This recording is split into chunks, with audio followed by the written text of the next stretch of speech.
トーリーは重要ですが、決してファンのためだけのゲームではないです。基本は 2D アクションゲームなので、銀が最強の戦士になりきって暴れてもらえれば誰でも楽しんでもらえるはずです。これが初めてのメトロイドという人でもゲームのプロローグを見てもらえればストーリーがわからないということにはならないでしょう。むしろ今作が初メトロイドという人だからこその楽しみ方もあるんじゃないでしょうかね。タイトルになっているドレッドの意味は恐怖です。無敵のサムス・アランを襲う絶望的な恐怖を表すタイトルです。行ったこともない惑星で一人で行動するサムスに忍び寄る圧倒的な存在というように、今までとは一味違う要素が追加されたメトロイドです。実はメトロイドドレッドのアイデアは15年ほど前に思いついたんですよ。ただ当時の技術ではコンセプトをうまく表現できないなと思って、残念ながら諦めました。その後も再チャレンジのチャンスはあったんですが、イメージ通りのゲームにまとめられそうにないなと思ってまた諦めることになりました。正直この企画を諦めることになるかなと思ってたんですが、 3DS のサムスリターンズを共同開発したマーキュリースティームエンターテインメントがすごく優秀なチームだったんです。技術力は高いしセンスもいいし、なんといってもメトロイドというゲームの理解が半端なかったんですね。この最高のパートナーと組んだらメトロイドドレッドは必ず完成すると確信しました。そして15年前に思い描いた以上のメトロイドドレッドがこうやって完成しました。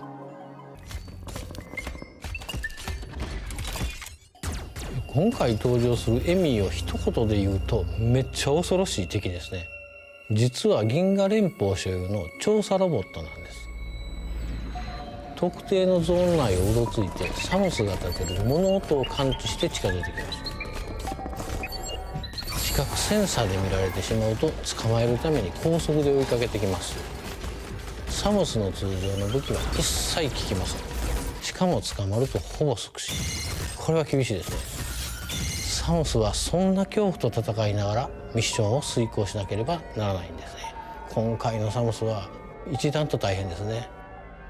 サムスにとってものすごく不利な状況なんですが、検知範囲内であっても音を立てなければエミーは気づきません。物陰に隠れて見られないようにもできます。そして対抗手段の代表格がサムスがエミーから見えなくなるファントムクロークという高額迷彩アビリティです。これの使い方がゲームの進行を大きく作用します。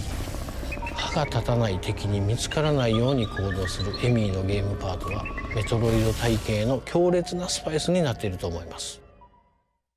ここまで新要素を中心に話してきましたので、全体のゲームデザインが変わっちゃったんじゃないかなと思われたかもしれません。でもそこはご安心ください。従来通りのゲーム性に磨きをかけて、アクションや探索要素の強化や工夫はバッチリです。サムスリターンズのアクションを洗練させてフリーエイムやメレーカウンターなどを扱いやすくしました。基本アクションとしてスライディングっていうのを追加するなどアクション面はかなりの充実ぶりですので、ゲーム体験はより快適になっています。当然メトロイドを遊んだことのない方もいらっしゃると思いますので、最後にメトロイドの探索要素について簡単に触れておきますね。メトロイドは探索型のアクションゲームです。パワーアップアビリティを取得するとサムスのアクションがどんどん増える。それらのアクションでサムスの行動範囲が広がっていくという仕組みです。これまでになかったパワーアップアビリティも当然追加しています。特定の壁や天井につかまって移動できるスパイダーマグネットなどはその一例です。他にもいろいろありますのでお楽しみに。いろいろなアビリティを使う自由度の高い探索は今まで以上だと思います。よりダイナミックになった快適なアクションによる自由な探索と自分が追われる身となって行動する恐怖という2種類の刺激が融合したメトロイドドレッドはシリーズ経験のあるなしにかかわらず楽しんでいただけます。新しいデザインのメトロイドをこの後の任天堂ツリーハウスライブで紹介します。ダンよろしく。deep dive into the very beginning of the game. So we're going to backtrack just a little bit to show Samus's free movement here. So like I just spent a few missiles, so I'm going to use this interactive here to replenish. But one of the things I want to show here is free aim, which for those that have played Metroid Samus Returns, this has made a comeback. You can see a lot of the area around as you use it. Also has this little tracking system that when it's targeting an enemy, it'll make that sound. I want to take a moment to say that, as Nate and Sakamoto-san already mentioned, this is the first new 2D Metroid game in 19 years. That's almost 2 decades. I don't know if you did the math, but that's a lot of years. We've been waiting for this for a long time, so we're really excited to be finally showing this to everyone.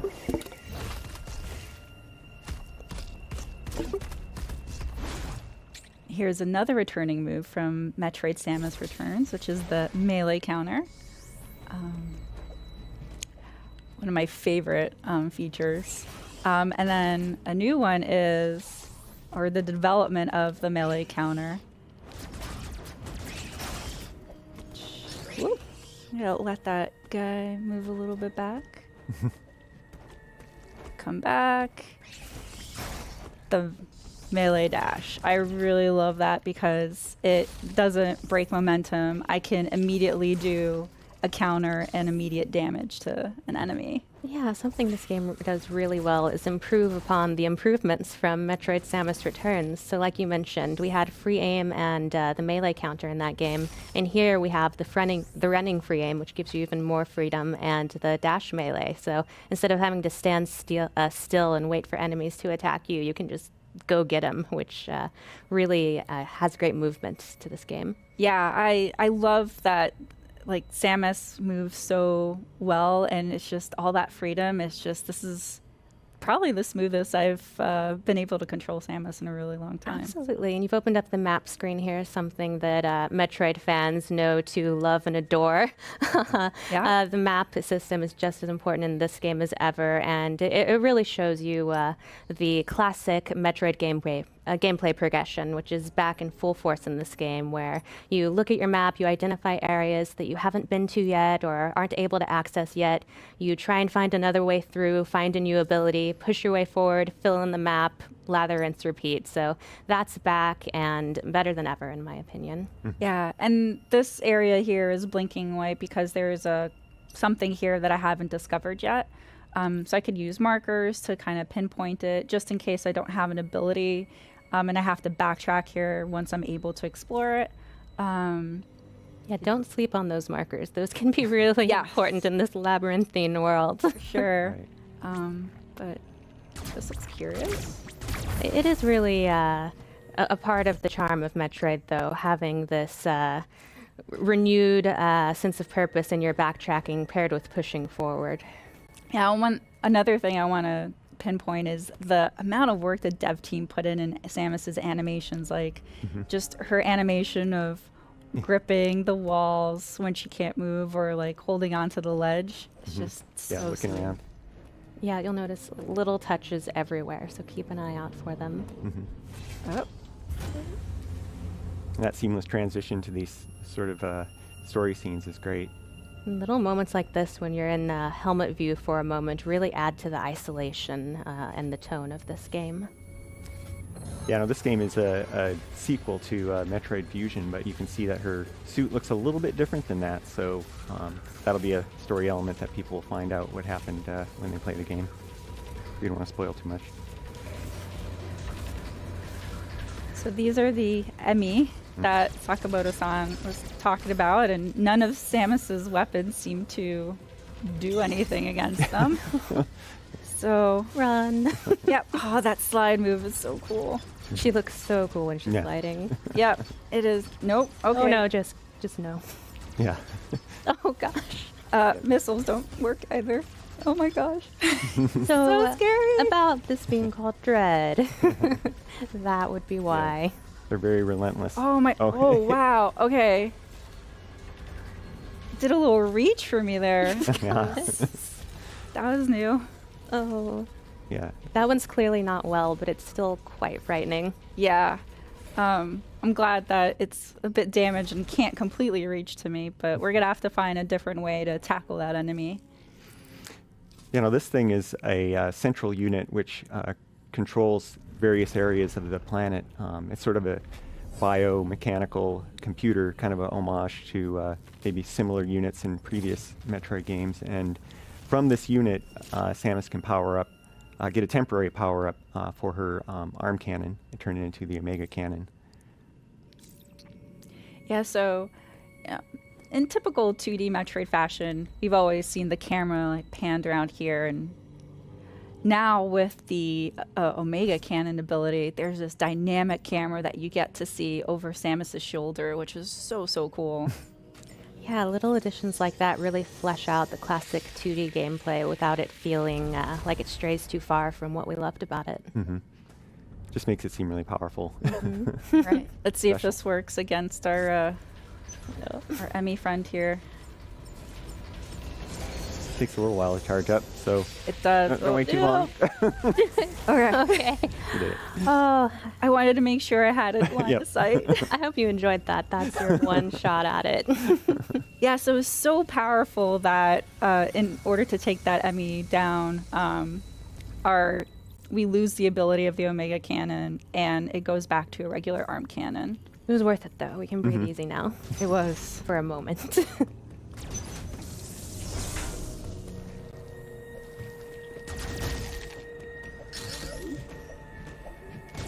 I also want to point out while you're scrolling your way through all of these different halls that there are so many different ways to play this game. Like Teresa is amazing with a missile. She's the queen of the missiles, but you can also just shoot your regular arm cannon. You can try and avoid enemies altogether, try and hit them all. Really, it's up to you what kind of Samus you want to be. Yeah, and as Audrey pointed out too earlier, that you could use free aim to do more like line of sight shooting, but you could also just free aim shoot while you're moving as well.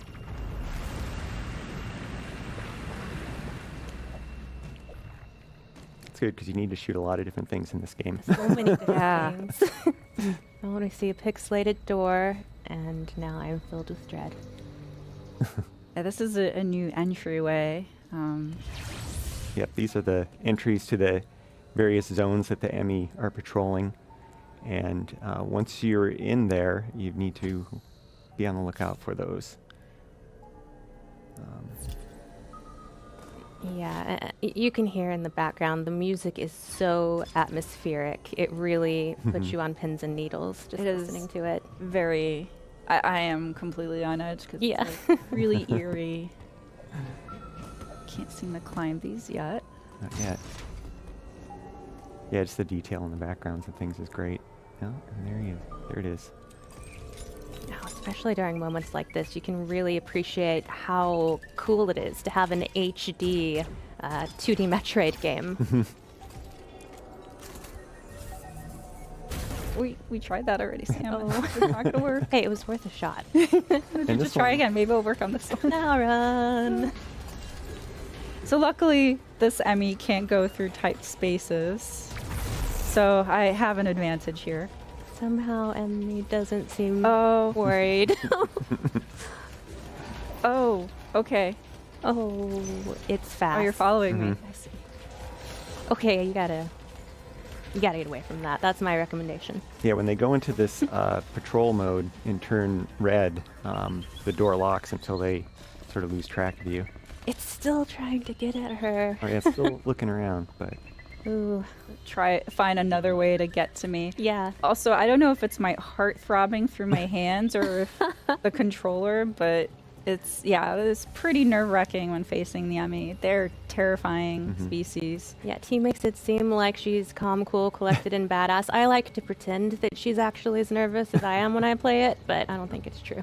I do want to point out, like, also the backgrounds, like the amount of detail that the development team has put into, like, not just the enemies in the forefront, but also in the background.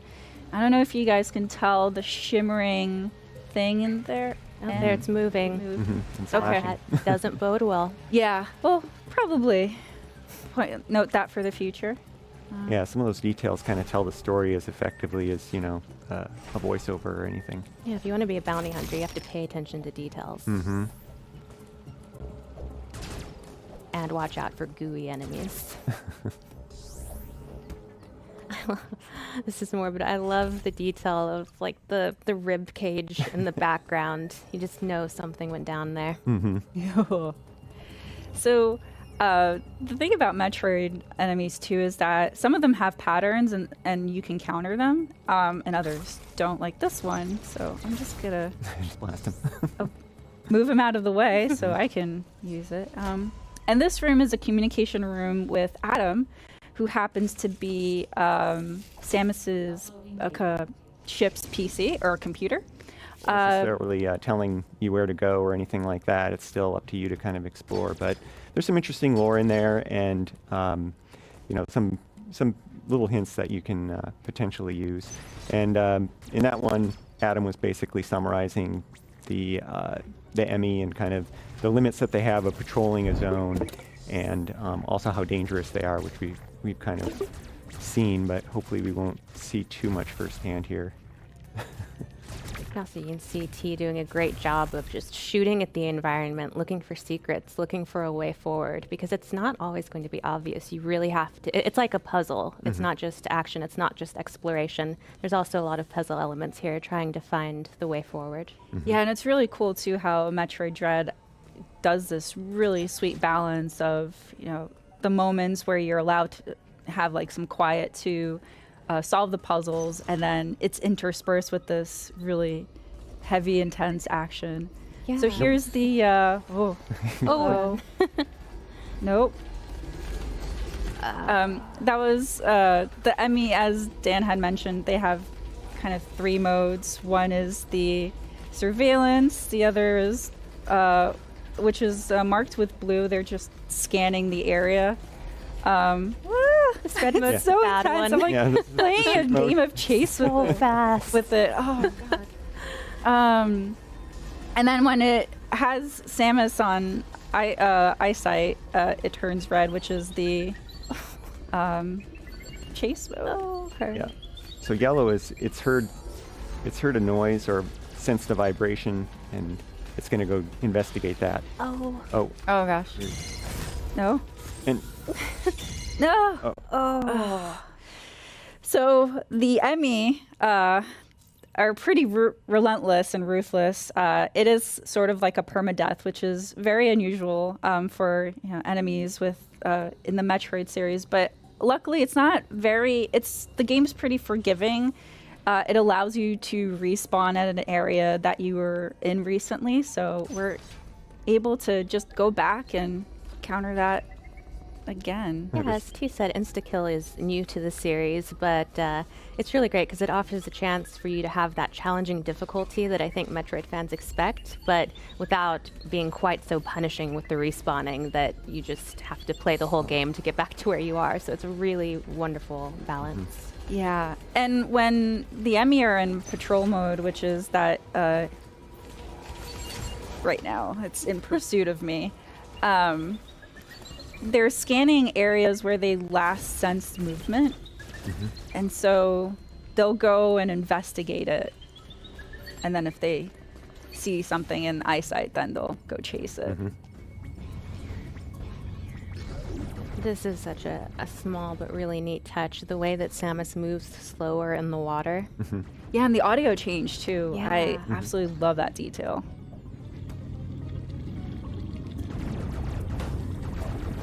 There's always one little guy. That one straggler there. I don't need a save. I'm feeling brave. Oh, Good dash. nice dash meleeing.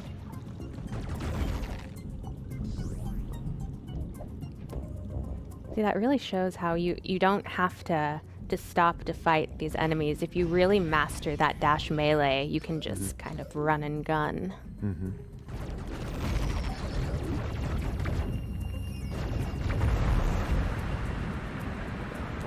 There's little water puzzle. Yeah. Really love the animation of the water flowing from one area to the Mhm. next. Such a cool detail. Yep. Now that the water levels changed, you have access to other areas.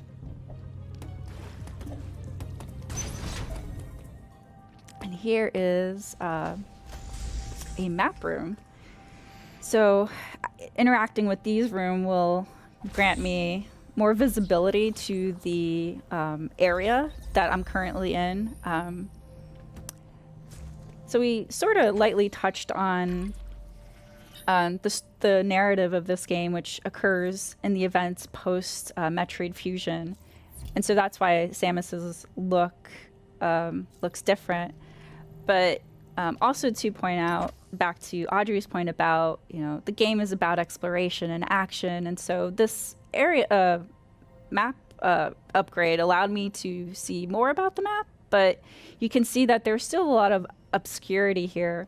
And so you need to explore in order to uncover more of the area and also any secrets involved. So Yeah, it's also worth noting that this series and this game is full of really juicy lore. So whether you're a new or returning Metroid fan, if you've never played a Metroid game before, it really gets you up to speed with anything you need to know to enjoy the story. And if you are a longtime Metroid fan, you have a lot to look forward to. As Sakamoto-san said, this concludes the story arc between Samus and the Metroids. So we've been waiting a long time for this, and it delivers. It's that little enemy that Teresa just blew up. It's kind of like an item pinata. Gives you a lot of missiles. yeah, defeating enemies is definitely a boon because it grants you replenishment for energy and also missiles. So definitely want to defeat enemies for that. Yeah. I just didn't expect the Emmy to be right on top of me when I destroy the Autols. That little beeping sound, I hear it in yeah. my nightmares now. They always come up with Oh, he's persistent. It's yeah. persistent. very inconvenient. Another little interesting detail about this game is normally in Metroid games, you start at the surface of the planet and you work your way deeper. But in this game, you actually start deep within the planet and try and work your way to the surface. And so that yearning towards ascension really adds to the tone of this game as well. Mhm. Oh, that was a that sick was really slide. cool. Oh, I didn't think about it.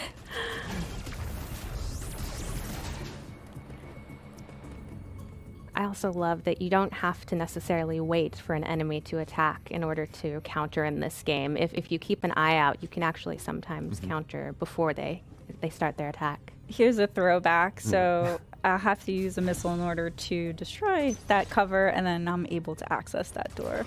Just one missile, though. That's good. Oh, of course. There you go. I got it. Yeah. That's the other thing about the dash melee is that if you use that on an enemy, you will get, I think, a few more extra items. Here's our first upgrade, the charge beam. So very iconic to the Metroid series.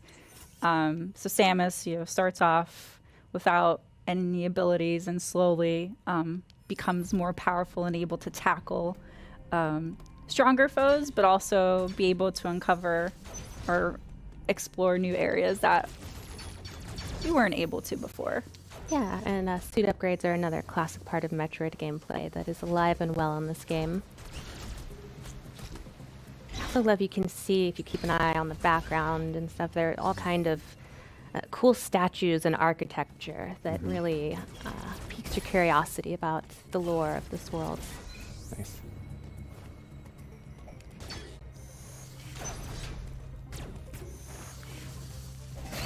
I love that too, using the charge beam to make a charge beam spin attack and defeat some of those enemies is really handy. Oh, that feels good. Got some more life, which is always a plus for me. Mhm. Need that.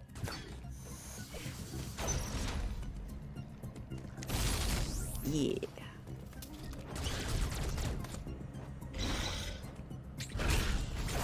Nice. Yeah, look at all those items. Yeah, he's doing a great job of showing that once you really get to know these abilities and become adept at them, you start to feel like Samus. At first you're like, maybe not quite there, but once you get the hang of it, you really start to feel like a badass bounty hunter. Yeah, it's just so smooth. It's like she's parkouring through this.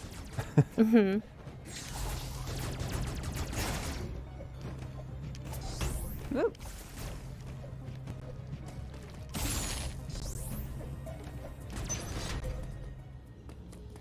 There's more great architecture. But we're not here to look at architecture. We're here to shoot things. And explore. Yes. Doors. So now we can't go through this area because of the water, so we're not able to slide. But we are able to access this door that we weren't to before. Ah, and here's another Emmy door. But in order to not spoil any more surprises here, we're going to leave this as a cliffhanger and end our segment here. All right. Well, that's all we've got on Metroid Dread.